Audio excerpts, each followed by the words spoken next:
Putri Kacang Polong. Pernah ada seorang pangeran yang ingin menikah. Sebagai pangeran, tentunya ia harus menikahi putri raja. Tapi ia telah dinasihati oleh ibunya, sang ratu tepatnya. Ia haruslah putri raja yang sempurna. Ia bersikeras dan tidak kurang lagi.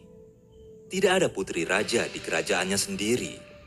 Jadi ia berkelana keliling dunia mencari jodohnya. Namun setiap putri raja yang dijodohkan padanya tampaknya banyak kekurangan. Entah kakinya terlalu besar, atau hidungnya terlalu panjang, atau suaranya terlalu mencericit. Ia tidak bisa menemukan putri raja yang sempurna dimanapun juga. Jadi ia kembali ke kerajaannya dengan sangat kecewa dan berpikir dia harus mengurungkan niatnya untuk menikah sama sekali. Suatu malam, segera setelah ia kembali, hujan turun dengan deras. Halilintar dan guntur mengguncang langit. Setiap orang tengah duduk di sekitar perapian, mendengar suara angin saat suara ketukan terdengar di gerbang istana. Sang raja tua memakai sepatu bootnya dan pergi untuk membukanya. Di sana, berdiri di bawah guyuran hujan adalah seorang putri raja, namun penampilannya memukau. Rambut keemasannya seakan melekat di lehernya yang jenjang dan air hujan menjalari sepatu sutranya. Namun ia bilang, ia adalah putri raja sungguhan. Ia bilang ia sedang dalam perjalanan pulang ke negerinya sendiri dari kunjungan ke negeri tetangga saat ia kehujanan. Kita lihat saja nanti, Pikir sang ratu, saat sang putri dibimbing ke dalam dan diperkenalkan pada semua orang. itu cerita paling tidak masuk akal yang pernah kudengar. Tak ada putri raja sejati yang bisa terlihat begitu berantakan. Untuk menjaga agar tidak dimata-matai, sang ratu tua cerdik mengambil sebutir kacang polong kering dari stoples dapur. Ia diam-diam pergi ke kamar tamu dan menaruhnya di tengah-tengah ranjang sang putri. Berikutnya, ia menyelundupkan 20 kasur dari lemari kain dan menaruhnya satu persatu di atas kacang polong itu. Mungkin kau tak pernah melihat beragam kasur itu. Mereka semua berkualitas terbaik tentunya, karena hanya yang terbaik yang bisa ada di tempat tinggal sang ratu cerewet itu. Jadi keluarlah kasur bulu angsa yang dijahit dengan kain satin merah jambu itu. Satu lagi adalah kasur sutra ungu yang membungkus wol bulu domba terhalus. Yang ketiga adalah kain putih bersih berisi bulu angsa. Ada kasur biasa, brokat, dan linen. Dan yang belum keluar adalah kasur-kasur yang terhalus dengan sulaman benang emas, bersulam singkatan nama kerajaan dan lambang kerajaan. Akhirnya, sang ratu menumpuk lapisan kasur itu dengan 20 selimut bulu. Selesai. Akhirnya ia bergumam sambil terengah-engah setelah begitu banyak usaha yang tidak perlu itu. Kini kita akan lihat apa ia putri raja sungguhan atau tidak.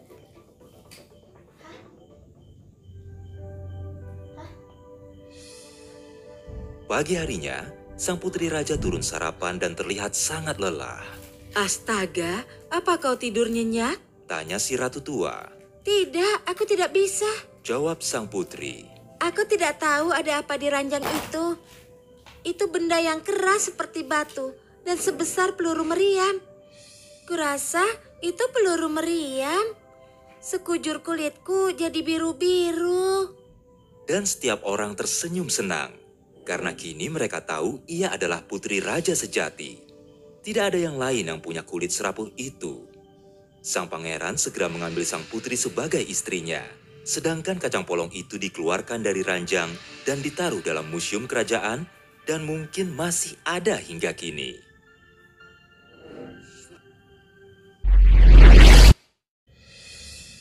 Putri dan Katak. Di zaman dahulu kala, ada kerajaan besar. Diperintah seorang raja yang arif bijaksana. Ia punya putri yang cantik. Putri raja amat suka bermain bola. Jadi raja memberinya bola emas untuk hadiah ulang tahun. Ia suka sekali bola itu, sehingga ia selalu membawanya bersamanya, bahkan saat di luar istana. Di suatu sore musim panas, sang putri sedang berjalan-jalan di taman, dan ia memegang bola emasnya. Ia melemparkan bola itu ke udara setinggi mungkin dan menunggu sampai bola itu jatuh ke tanah. Tapi ia melempar bola itu amat tinggi, sehingga tidak melihat kemana bola itu pergi. Ia hanya mendengar suara ceburan keras dari danau terdekat. Oh tidak, aku kehilangan bola emasku. Putri Raja menangis pilu. Bagaimana aku akan bilang pada ayahku aku kehilangan hadiah berharga darinya? Sambil mengatakannya, si putri menangis. Aku akan berikan apapun asal bisa mendapatkannya lagi. Tiba-tiba seekor katak melompat dan duduk di daun di danau. Apa yang membuat kau menangis, Putri? Sang putri mendengar suara itu. Ia melihat ke atas tapi tidak tampak seorang pun. Boleh aku membantumu, Tuan Putri? Ia mendengar suara katak lagi. Lalu ia melihat seekor katak duduk di atas daun di tepi danau. Tuan Putri, apa kau mau aku membantumu mengeluarkan bola itu dari danau? Tanya si katak dengan lembut. Iya, itu bagus sekali. Putri bertepuk tangan girang. Aku akan memberimu sebanyak mungkin permata yang kau minta. Tapi si katak menggeleng. Aku tidak ingin intan permatamu. Aku tidak ingin harta karunmu. Itu tidak berguna bagiku. Aku hanya minta kau menyayangiku dan membiarkanku hidup denganmu, makan dari piringmu dan tidur di ranjang bersamamu. Kalau kau setuju, mungkin aku bisa mengembalikan bolamu. Mengerikan sekali. Bagaimana bisa katak hidup seperti manusia? Pikir sang putri. Aku ragu katak ini bisa menemukan bolaku. Kalaupun ia tidak akan bisa mengunjungiku di istana. Ini terlalu jauh baginya. Jadi ia menjawab, Iya, tentu. Itu janji. Terserah, aku setuju. Kembalikan bolaku dan aku akan mengabulkan permintaanmu. Sang putri memohon. Katak itu lalu menyelam ke dalam danau.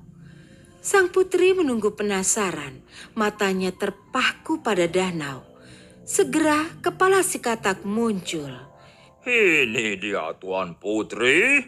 Ini bolamu. Katanya sambil keluar dari danau. Menggelindingkan bola emas ke putri.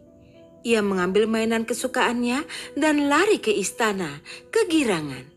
Ia lupa telah berjanji pada si katak dan meninggalkannya berteriak memanggilnya. Tunggu, Tuan Putri. Apa kau lupa janjimu? Bawalah aku denganmu. Tapi ia tak pernah berbalik. Keesokan harinya, sang putri sedang duduk bersama keluarganya di meja makan saat seseorang mengetuk pintu. Sang putri lari ke pintu dan terkejut.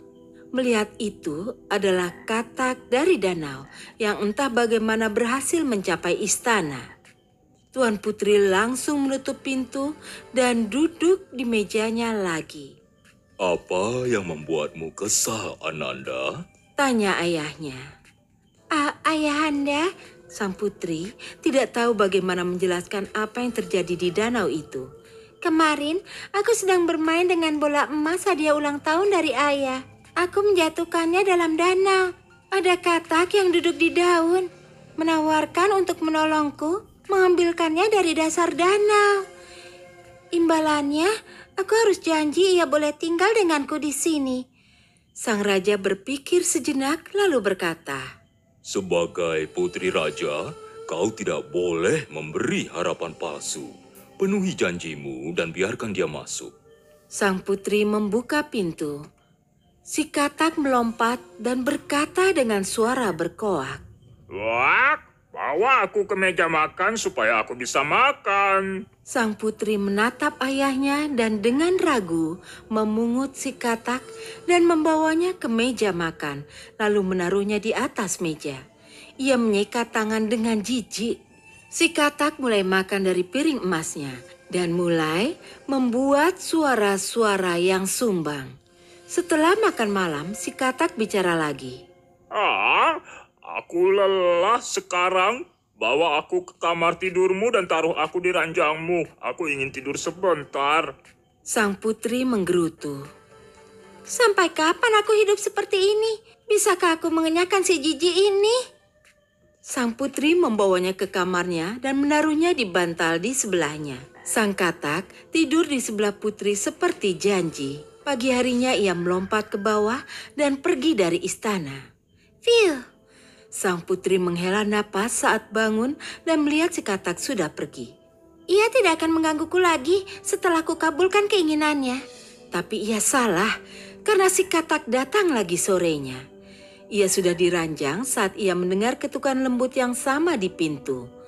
Keesokan harinya, sang putri bangun dan melihat si katak menghilang lagi. Tapi ketika malam datang dan si katak mengetuk pintu lagi ketiga kalinya, sang putri merasa jijik tidur dengan katak setiap hari dan ia mulai memikirkan cara mengenyahkan katak itu. Selagi memeras otak, ia ketiduran. Saat ia bangun keesokan harinya, si katak telah hilang dan seorang pangeran tampan menatap padanya dengan mata coklat indah. Putri terkejut, tapi tidak bisa paham apa yang terjadi semalam. Saat pangeran memberitahunya tentang kutukan yang menimpanya, ia lantas berkata, Aku seorang pangeran dan tinggal di istana seperti dirimu. Tapi suatu hari, nenek sihir jahat mengutukku. Aku harus mencari putri raja yang membiarkanku tinggal bersama dia 3 hari agar kutukanku luntur. Aku bahagia sekali, kaulah putri raja yang membebaskanku dari derita. sang putri senang sekali memiliki pangeran tampan dalam hidupnya. Mereka segera menikah dan hidup bahagia di istana ayah sang pangeran. Selesai.